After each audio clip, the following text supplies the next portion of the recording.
Hello everyone, this is Sophia Mohammedova.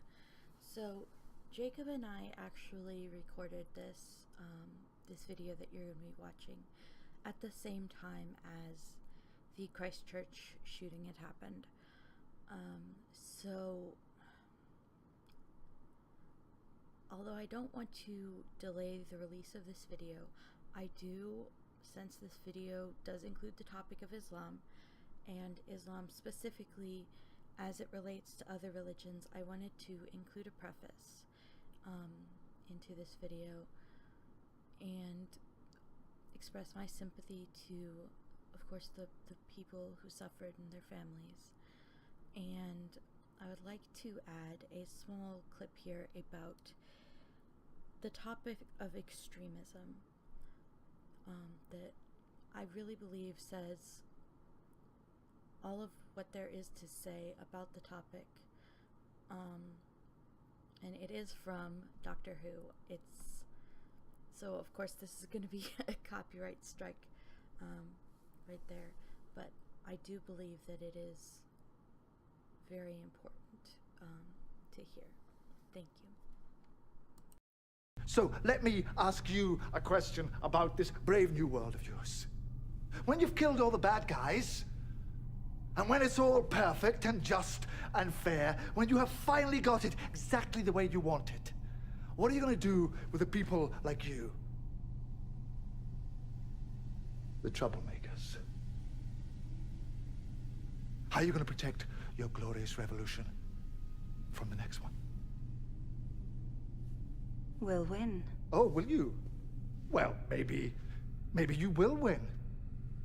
But nobody wins for long. The wheel just keeps turning. So come on, break the cycle. Why are you still talking? Because I want to get you to see, and I'm almost there. Do you know what I see, Doctor? A box. A box with everything I need. A 50% chance. For us too. And we're off! Fingers on buzzers! Are you feeling lucky? Are you ready to play the game? Who's gonna be quickest? Who's gonna be luckiest? This is not a game! No, it's not a game, sweetheart, and I mean that most sincerely. Why are you doing this? Yes, I'd quite like to know that too. You set this up, why? Because it's not a game, Kate. This is a scale model of war. Every war ever fought right there in front of you. Because it's always the same. When you fire that first shot, no matter how right you feel, you have no idea who's going to die. You don't know whose children are going to scream and burn. How many hearts will be broken? How many lives shattered? How much blood will spill until everybody does what they were always going to have to do from the very beginning? Sit down and talk! Listen to me, listen. I just want you to think. Do you know what thinking is? It's just a fancy word for changing your mind. I will not change my mind. Then you will die stupid. Alternatively, you could step away from that box. You could walk right out of that door and you could stand your revolution down. No. I'm not stopping this, Doctor. I started it. I will not stop it. You think they'll let me go after what I've done? You're all the same, you screaming kids. You know that? Look at me. I'm unforgivable. Well, here's the unforeseeable. I forgive you. After all you've done, I forgive you. You don't understand. You will never understand. I don't understand. Are you kidding me? Of course I understand. I mean, do you call this a war, this funny little thing? This is not a war. I fought in a bigger war than you will ever know. I did worse things than you could ever imagine. And when I close my eyes, I hear more screams than anyone could ever be able to count. And you know what you do with all that pain? Shall I tell you where you put it? You hold it tight. Till it burns your hand. And you say this: no one else will ever have to live like this. No one else will ever have to feel this pain. Not on my watch.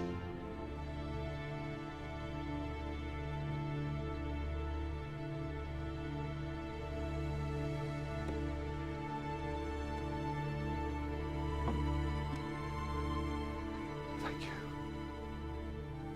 Thank you. Welcome back after our very long break. Yes, hello everyone. I'm Jacob Music. And I'm Sophia Mohammadova, and we've had a very long break due to health issues, mostly depression. That's exactly what I was gonna say. Because of our mental illness as well as actual physical illness, and we've both had surgeries in the last year. if you'll remember the last surgery I had, Sophia famously called it one to fix me because I had too much sex. This one was not about that. It had nothing to do with my sex, and it was of the gallbladder removal variety. I'm sure that was still your sex. All the stones were little dried semen pods, actually. Yeah. I mean, where else do the butt juices go? Exactly.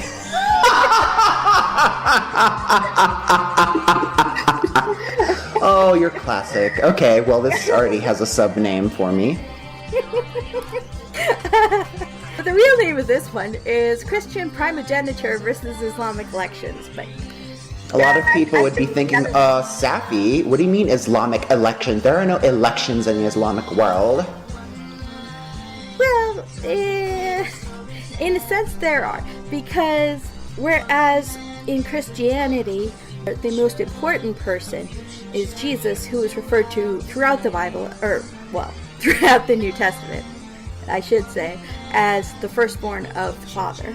And so his primogeniture, his first birth, makes him the most important person in Christianity. But within Islam, there was no parallel to that.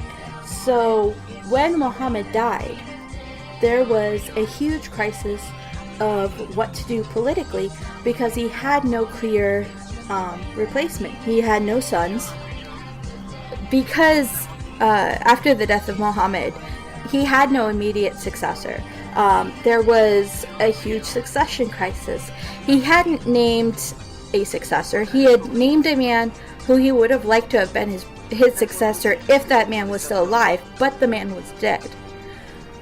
And he didn't have any living sons. He may have had sons. It's not entirely clear. But if he did, by the time of his death, his sons were dead. So there was no obvious frontrunner. So instead, the next leader of the Muslim world had to be chosen by consensus. And although I normally work forwards in time when doing this series, starting with Judaism and moving all the way to Islam, I want to do it a bit different today because I think the more interesting part of this video is going to, or at least for our English-speaking audience, is going to be Islam, because I feel like that's going to be the part that people know less about. I would like to read some quotes from a book that I was actually the primary ghostwriter for. It starts with, "In Islam, there is no hereditary passage of kingship. A child does not inherit the position of caliph or leader simply because his father had it. Instead, the position is given to the person who is most qualified. Islam has taken out tribal boasting and family boasting. This is why stories can be found like that of Hazrat Bilal, an Abyssinian slave, whose position in Islam is so high that the Prophet could hear his footsteps in Jannah, but Abu Jahl, the cousin, or I forget the exact relation, but he was a very, very close relative of Muhammad. But he in Islam is nothing, although he was from the tribe of Quraysh, just like Muhammad was." When Abu Bakr, who became, at least according to Sunnis, the first caliph, heard the news of the death of Muhammad, without saying anything, he walked to the body of Rasulullah, which is Arabic for the Prophet of Allah, and kissed his face, then walked into the masjid. Abu Bakr began a khutbah, or a sermon. "Any of you here that worshipped Rasulullah know that he has passed away. Who are you worshipping? And any of you that worships Allah know that he is ever living, and death does not come to him. It is said in the Quran, Muhammad is not but a messenger. Messengers have passed on before him. So if he were to die or to be killed, would you turn back on your heels? And this is what cemented Abu Bakr as the frontrunner in the race to become the next Caliph. On the Monday after the burial of Muhammad, the companions, the Sahaba of Muhammad, knew that they had to choose a Caliph. Some of the Ansari companions, the people from Medina, and the Muhajirin companions, the people from Mecca, felt that there should be 2 caliphs, one for each of them. But when Abu Bakr heard of this, he stood up and went before the leaders of the 2 groups who were sitting together discussing the idea. And Abu Bakr said to them, I am in no rush to appoint anyone as an Amir, nor am I here to cause friction, but I have heard of a hadith from Rasulullah, and we must follow his sunnah. He has said that the Khalifa and Amir are in the tribe of Quraysh, which was Muhammad's tribe, incidentally. The reason that he had said this was that the people of Quraysh were, in general, strong leaders. Mecca was in their control, and the people of the other tribes showed them great respect, even if they were not Muslims. Umar, who became the second caliph in the Sunni tradition, responded to him, can a woman have 2 husbands? Can 2 swords sit in one case? How can a Muslim have 2 emirs? After these words had been spoken, the other companions, including the leader of the Ansari, remembered that they had heard this from Rasulullah and knew that Abu Bakr had spoken the truth. Then Abu Bakr turned to the other companions and said that he was prepared to serve whomever they selected, and that he recommended either Umar or Abu Ubaidah, but both Umar and Abu Ubaidah turned their faces away and said, who could be an Amir? Well, Abu Bakr still lives.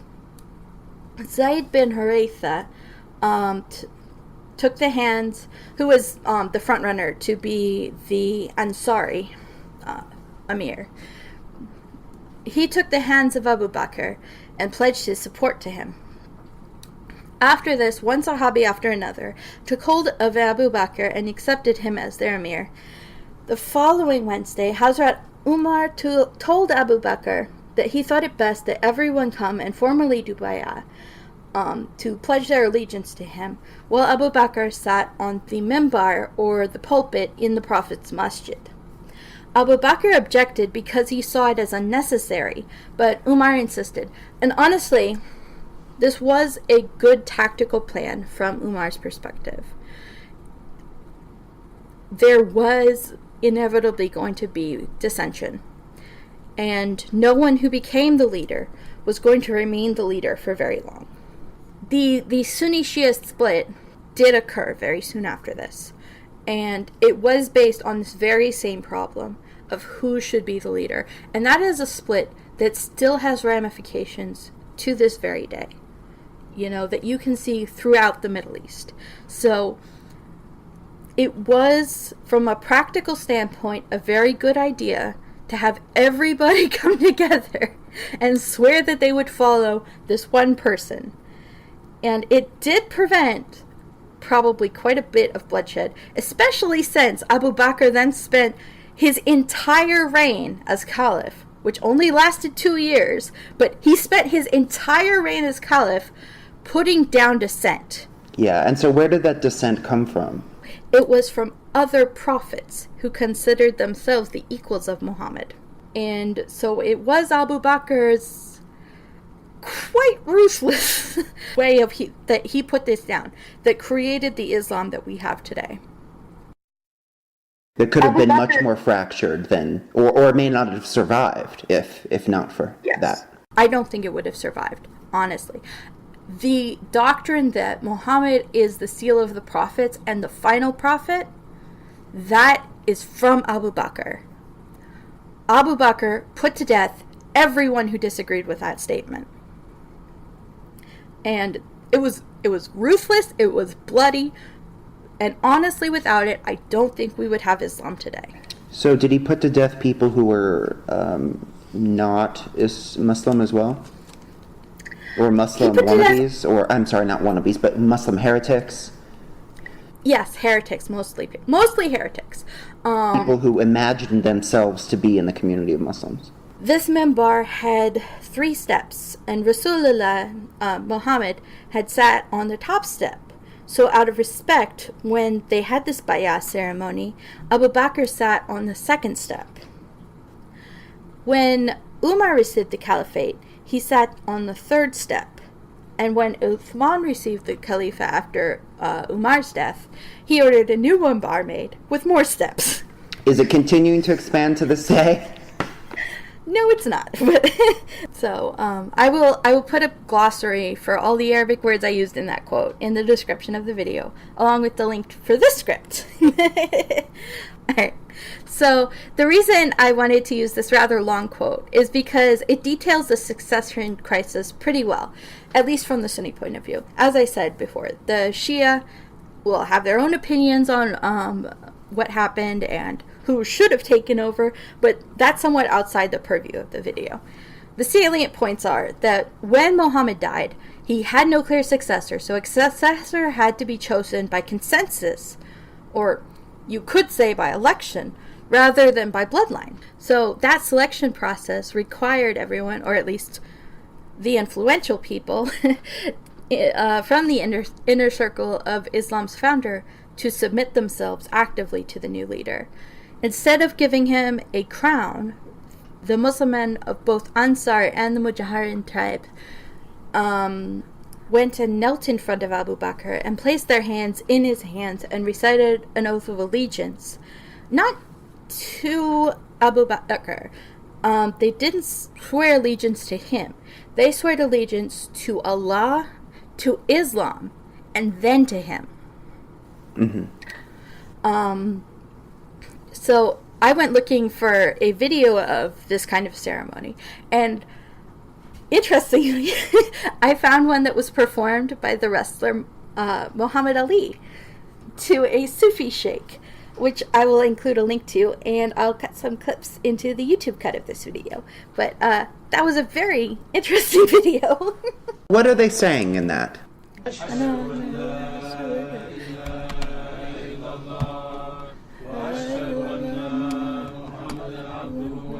Okay, so the first part, Ashhadu anna Muhammadan Rasulullah.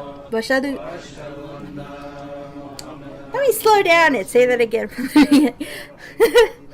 Ashhadu an la ilaha illallah wa ashhadu anna Muhammadun Rasulullah is the Shahada.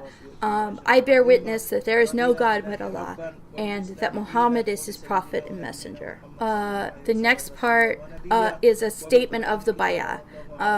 He is declaring who he is and who Muhammad Ali is, and that the ceremony that they are doing is the Bayah. And then when we get to about 48 seconds, he starts to chant Allahu, Allahu. What they're doing is they're asking Allah to bear witness to it. Okay, and then at around 1 minute 35 seconds, they begin. That's the first surah of the Quran. Bismillah ar-Rahman ar-Rahim. So the translation is, in the name of Allah, the eternally merciful, the especially merciful. All praise is due to Allah, the Lord of the worlds, the entirely merciful, the especially merciful, sovereign of the day of recompense. It is you who we worship, and you we ask for help. Guide us to the straight path, the path of those upon whom you have bestowed favor, not of those to whom you have evoked your anger, or of those who are led astray.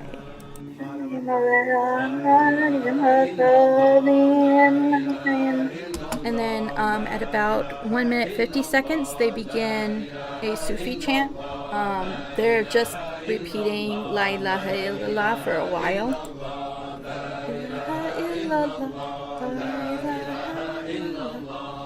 Which of course translates to there's no God but Allah. I don't know the prayer that they begin after that. I assume that it is either a Sufi specific ritual or it is related to the Bayah. Yeah, it's definitely related to the Bayah specifically because he mentions Muhammad Ali by name. He also mentioned, right before he mentioned Muhammad Ali, he mentioned Al-Nabi Kareem, the merciful messenger. The next part seems to be some kind of a statement about Muhammad Ali and his parentage. He mentions the father of Muhammad Ali. I'm not sure what that has to do with anything. So this appears to have been something that was really written specifically for Muhammad Ali, and I'm sure that that's quite because he was quite British. Oh, okay. Yeah. Actually, you know what? You're probably right. The part after that is communal chanting seems to be mostly about asking for protection of Allah upon him. He didn't do a very good job. No, considering that Muhammad Ali suffered from very severe brain damage. Which, I'm pretty sure that this was actually after the brain damage began to appear. Yeah, it seems like it was very close to the end of his life. So, it's possible that this was after the brain damage began to appear, and this was something that Muhammad Ali requested, possibly because of the brain damage. And I'm not necessarily saying that brain damage can make you more religious like it does to me, but... I mean, a lot of people turn to religion towards the end of their lives, so... Mm-hmm. Yeah, so I'm not necessarily saying that it was exploitative, I'm just saying that this does seem to be something that he requested towards the end of his life as he was dealing with brain damage. Yeah, and he kind of I mean, this is unrelated, but he oscillated from sectional Hinduism, sectional Islam, like in terms of the nation of Islam, and then I guess he also flirted with more traditional forms. And what's interesting about this ceremony is, you had asked me before what it means, and the interesting part of it is, you asked me what it had bestowed on him. Nothing. His point, like you mentioned, it was towards the end of his life. Maybe it was to bestow some sort of protection. Yeah, if not necessarily on him, maybe on his children. Like I told you at the time, this was not him having anything bestowed on him. He was bestowing his spiritual power, in a sense, onto the sheikh. And perhaps he is requesting, perhaps the point of the ceremony was to request the protection of the sheikh for his children. Yes, knowing that he was moving on. Back to the topic at hand. Since Muhammad and the people closest to him became the pattern for all future Muslims, this is how all future rulers of the Muslim world were chosen as well. So in the Ottoman Empire, and even in modern movements like the Islamic State, the leader was not chosen based on heredity. It was chosen based on the consensus of at least the people who were closest to the previous ruler's army.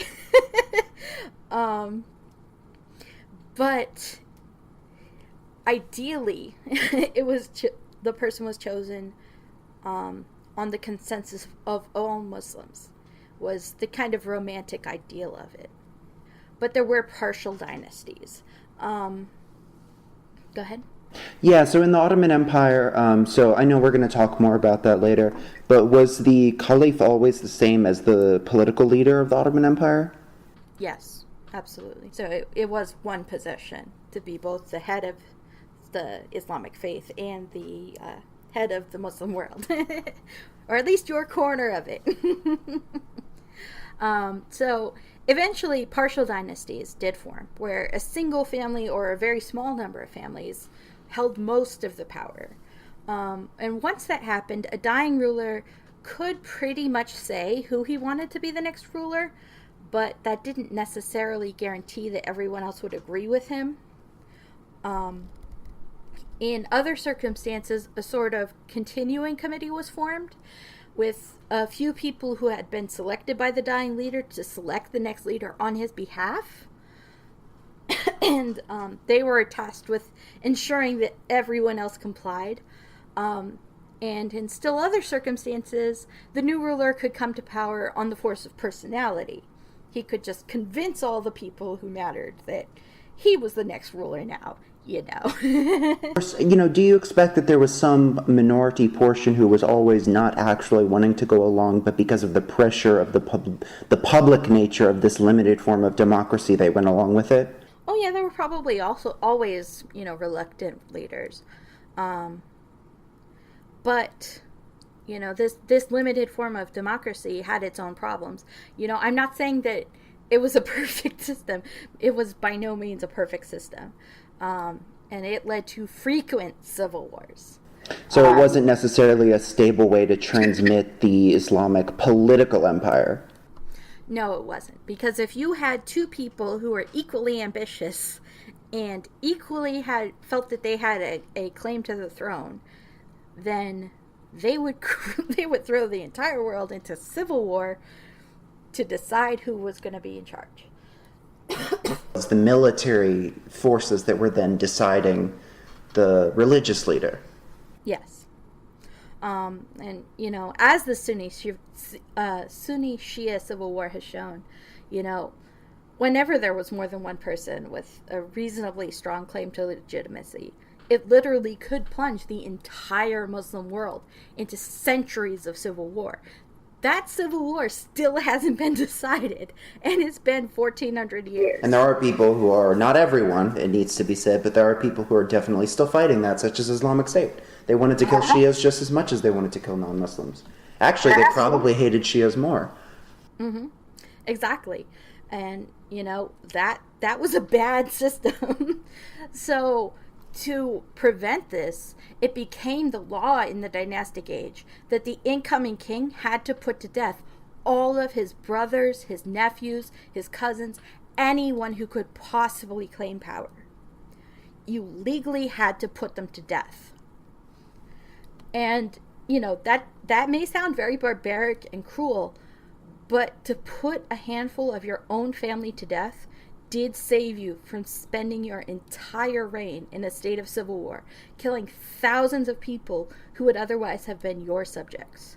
So, I'm not necessarily saying that it was a good system. Like I said earlier, it wasn't a good system, but to keep the system stable, fratricide was definitely necessary. Which is so bizarre, because it seems like there's so much effort, and it's kind of elaborate. It doesn't seem that efficient. Mm-hmm. Yeah, it definitely was not efficient, but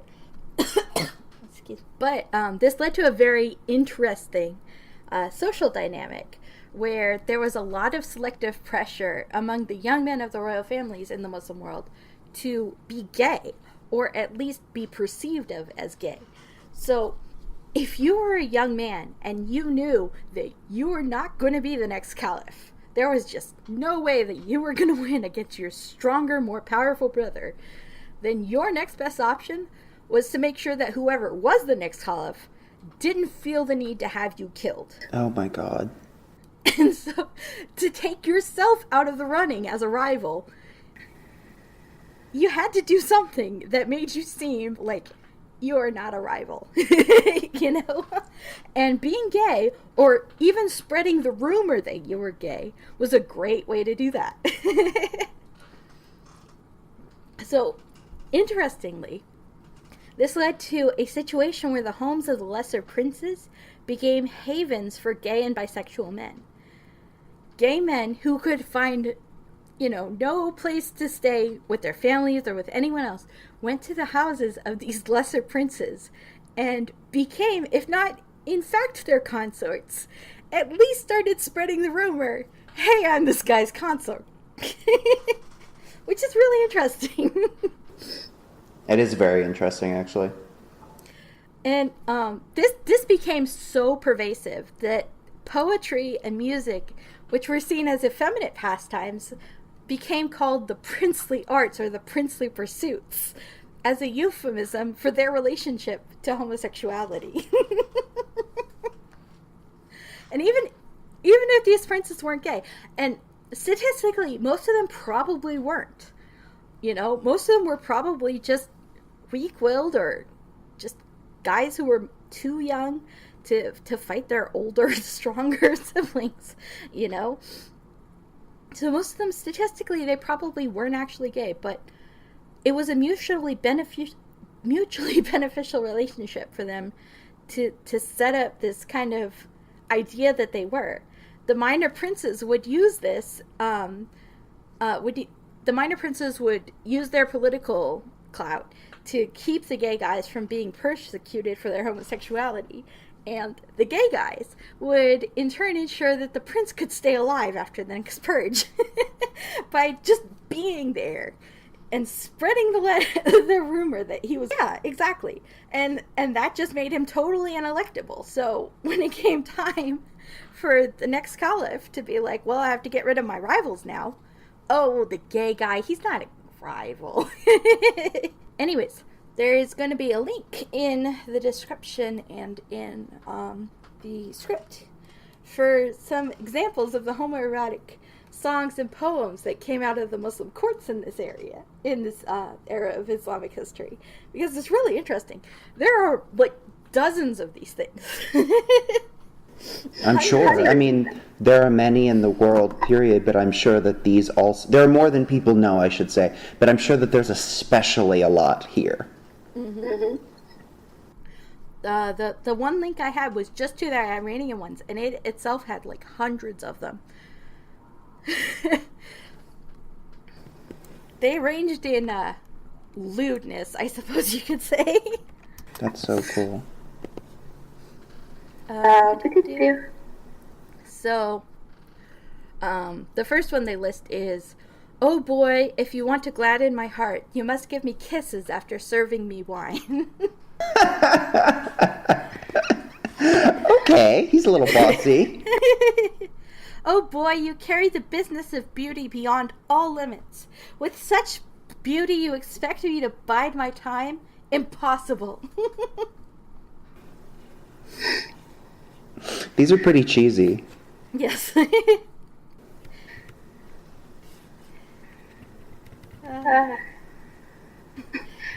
The fourth one down is, "This boy who stood up and walks gracefully, he is a cypress walking so straight." Walking so straight.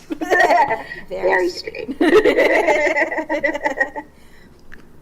"Your fragrant tresses are a trap, oh boy."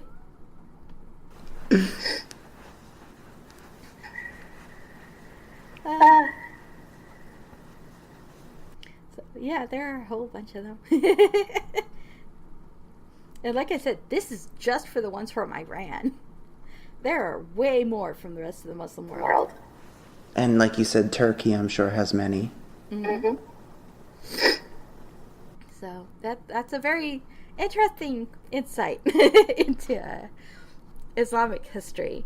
But one of the other interesting things is how Niccolo Machiavelli described the distinction between the rulers of the Muslim world and the rulers of the Christian world. Because he lived in a time where both systems were existing and had been existing for hundreds of years. And he had a lot of insight into how the two political systems worked. So he said in The Prince, "You must note that the state of Egypt is unlike all other principalities. It is more like those controlled by the Pope. It cannot be called either hereditary nor a newly formed principality, because the sons of the old prince do not inherit. The person who is elected to that position by those who have authority, and his sons remain only as nobles. Because this is an ancient custom, it cannot be called a new principality, and so there are none of those difficulties that are met within the new ones. Thus, although the prince is new, the constitution of the state is old, and it is framed so as to receive him as if he were inheriting it.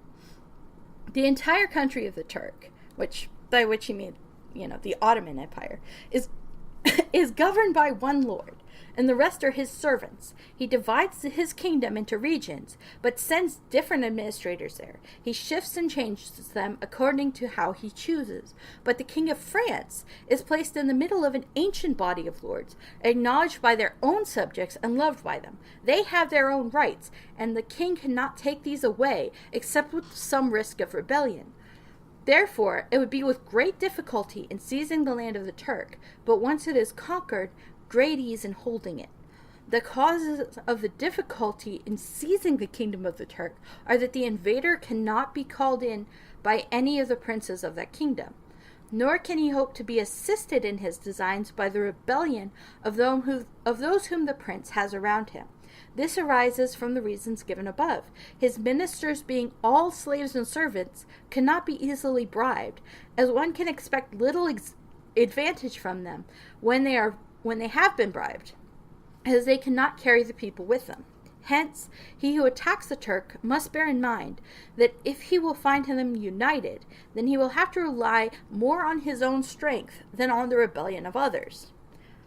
And, that is what we saw happen. It was after the invention of guns and their proliferation among the Europeans, but not necessarily the Arabs, that we saw an overwhelming force taking over the Muslim world.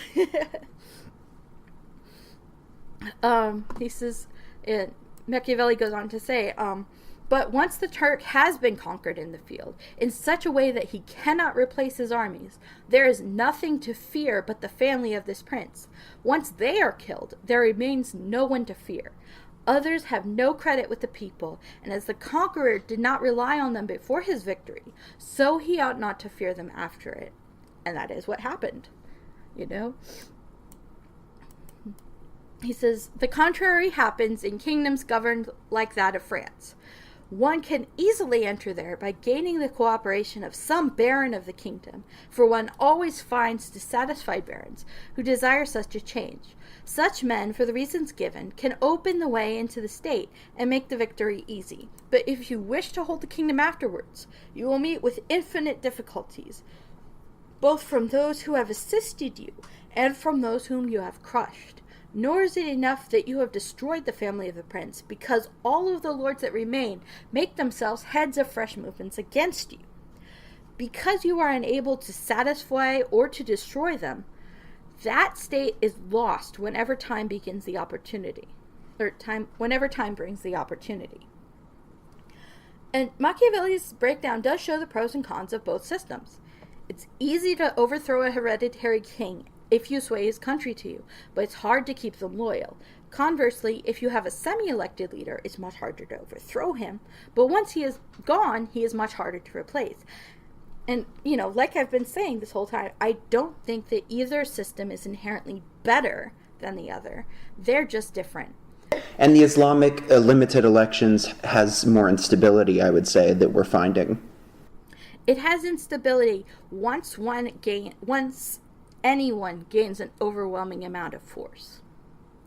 Before that, it was entirely stable. Before that, it was far more stable than Europe, which is why we had, the Ottoman and the Almohad, or the Moorish Empire. Those two, they both lasted for centuries. Far longer than any of their contemporaries in Europe did. How long did the kings of Italy stay? How long did the kings of France stay? Germany didn't even become its own state because it was split up into so many smaller states. Britain had so many wars, so much succession crisis all the time. And so, in a sense, it is a stable system, I'm not saying that it's a better system. I'm just saying that if what you want is political stability, that can work as a stable system. When we talk about the Moorish Empire, first the Umayyads, then the Almohads, then the Abbasids, I think it was actually a different order, but whatever. I know the Umayyads were first, and then at the end you have these, by the time it was broken up into little kingdoms only, that is when the Christians were able to use their superior numbers, and it had to be through force and subterfuge. Once they were able to do that, then they were able to get rid of that, successful, stable Islamic political system on that peninsula. Exactly. I think it was the Umayyads and the Almohads, but I don't remember who was in the middle, because the Abbasids were just in the Middle East. So I'm missing somebody, but you get the picture. Yeah. So, I think Machiavelli was spot on when he was describing that, And that does bring us along to the idea of Christian primogeniture, or what Machiavelli described as being the ways of the kings of France. So, in Christianity, Jesus is repeatedly referred to as the firstborn Son of God. So, in Romans chapter 8, verse 29, it says, For no, he did also predestinate to be conformed into the image of his Son, that he may become the firstborn among his brethren. In Colossians chapter 1, verse 15, it says, Jesus is the image of the invisible God, the firstborn of every creature. And skipping down to verse 18, and he is the head of the body, the church, who is the beginning, the firstborn from the dead, that in all things he might have the preeminence. And then in Hebrews chapter 1, verses 5 to 6, it says, For unto which of the angels said God at any time, Thou art my son, this day have I begotten thee? And again, I will be to him a father, and he shall be to me a son. And again, when he bringeth the first begotten into the world, he saith, And let all the angels of God worship him. So this focus on the firstborn son was translated into the European nobility. The eldest son of the king became the new king. And that was just how it was.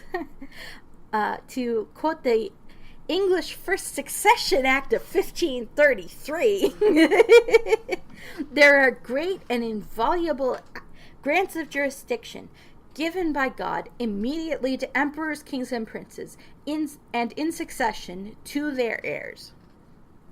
And although this might seem archaic and irrelevant, this is still the power by which the monarchy of Britain claims its authority.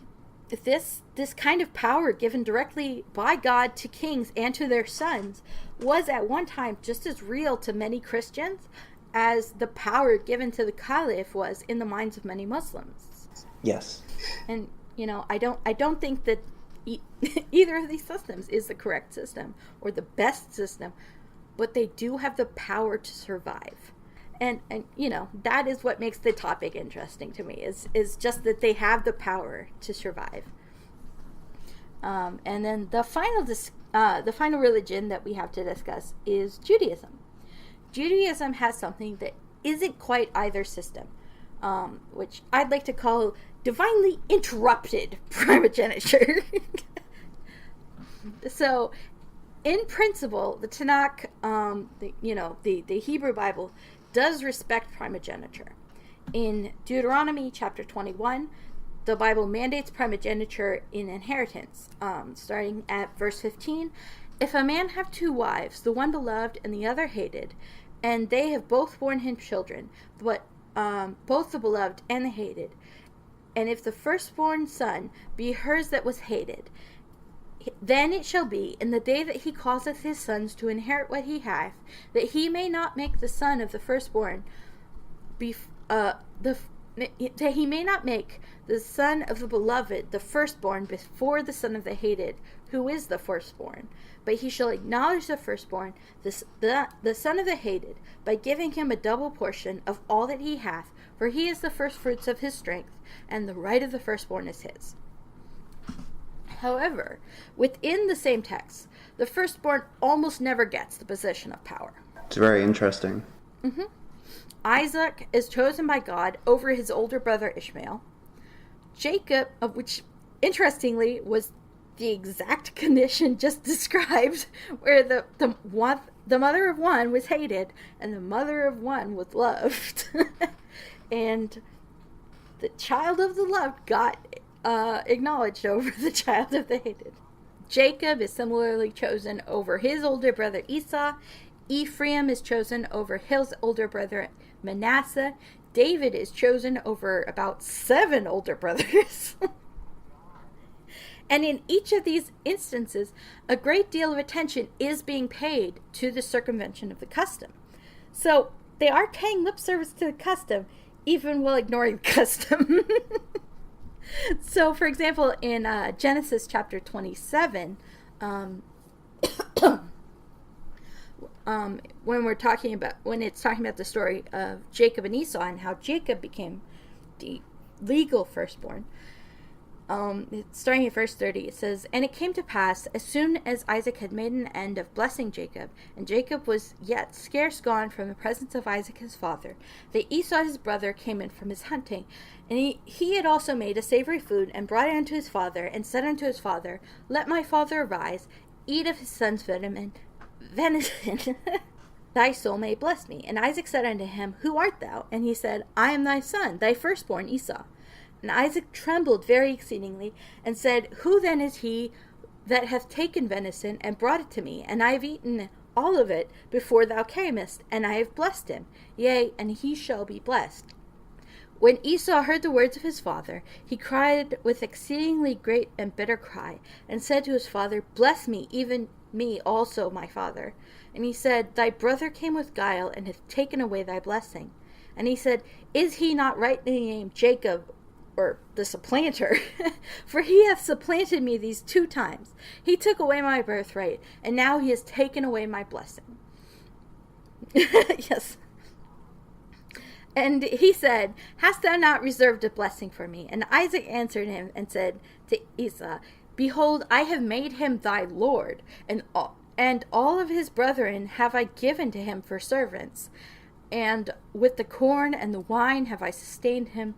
With what then shall I do for thee, my son? And Esau said to his father, Hast thou but one blessing, my father? Bless me, even me, also, O my father. And Esau lifted up his voice and wept.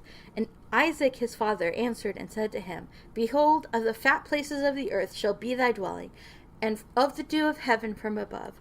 And by thy sword shalt thou live, and thou shalt serve thy brother. And it shall come to pass that when thou shalt break loose, thou shalt shake his yoke from off thy neck. So again, it's they are paying lip service to the fact that Esau is in fact the firstborn, and as such has the rights of progeniture, and yet at the same time ignoring it. And in the case of Ephraim and Manasseh, we actually get a kind of justification of the practice, which in Genesis chapter 48, starting at verse 14. And Israel stretched out his right hand, and laid it upon Ephraim's head, who was the younger, and his left hand upon Manasseh's head, guiding his hands wittingly. For Manasseh was the firstborn.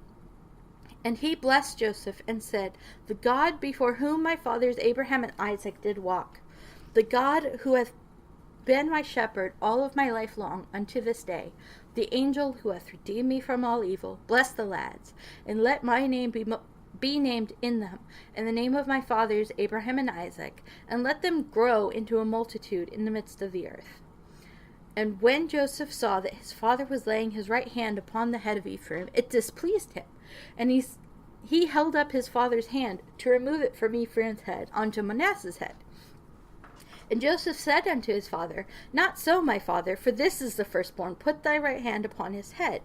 And his father refused, and said, I know it, my son, I know it. He also shall become a people, and he also shall be great. Howbeit his younger brother shall be greater than he, and his seed shall become a multitude of nations. And he blessed them that day, saying, By these shall Israel bless, saying, May God make thee as Ephraim and as Manasseh. And he set Ephraim before Manasseh. And if I had to speculate as to why the Jewish texts would feature the privileging of the younger, smaller brother over the elder, more powerful brother so often, I'd say it has something to do with how small the nation of Israel was by comparison to its neighbors, and how often it was under the rule of its neighbors, which was most of the time. And so, in this sense, we see a continuation about almost not only a very earned persecution complex, but an identification of Jewishness with having less control, being younger or smaller than some other nations, even though today the Jewish nation is very old, but back then definitely with the younger and smaller compared to nations around it. And so the idiom of the not firstborn, the not most powerful, would have really resonated with the Jewish nation then and today. Yeah, it must have really been very helpful to morale to be able to say, yes, we're small. Also show up these specific religious figures who are ordained by God and in your scripture who are not necessarily the most powerful. Yeah, and to be able to say, you know, we're small, we're constantly being trampled on by everyone and his dog, but God chose us over all of our neighbors, even though they're stronger. Yeah, and like I mentioned, David was chosen over about 7 older brothers. Yeah, for this long, because when so many other ideas died out, you know, we have no idea how many gods and how many people that worship them are gone. How many tribes and city-states were mowed over by Rome and Babylon and Persia, and they're just gone forever. And it needs to be said, Christianity did a good number on many different cultures as well. Yeah. It did. And yet, out of all of those myriad peoples, and those cultures and their gods and their languages and their customs, hardly any survive, and Judaism is one of the few. Even though Judaism then today looks very different than Judaism then, it has to be said, at the very same time it is remarkable, and it does influence that. It does really influence the like conception of your people as God's chosen, and that you will persevere and continue forever, because maybe not. I mean, on the flip side, it is, of course, you're always the loser, you're always the slave, you're always the submissive. But on the flip side is that we have survived for so long, we will be able to continue, and that we must be chosen by God. Yeah. And that this manifests itself in some when the small amount of time that the Jews actually do have political power as a explicitly Jewish nation, like the settler state in Israel, that we do see that fanatical belief in God chose us, we are God's chosen people, we can do basically whatever we want.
Yes, you are listening to Voice of the Revolution Radio. My name is Jacob Music, and we will continue our series on religion, sociology, and forms of power.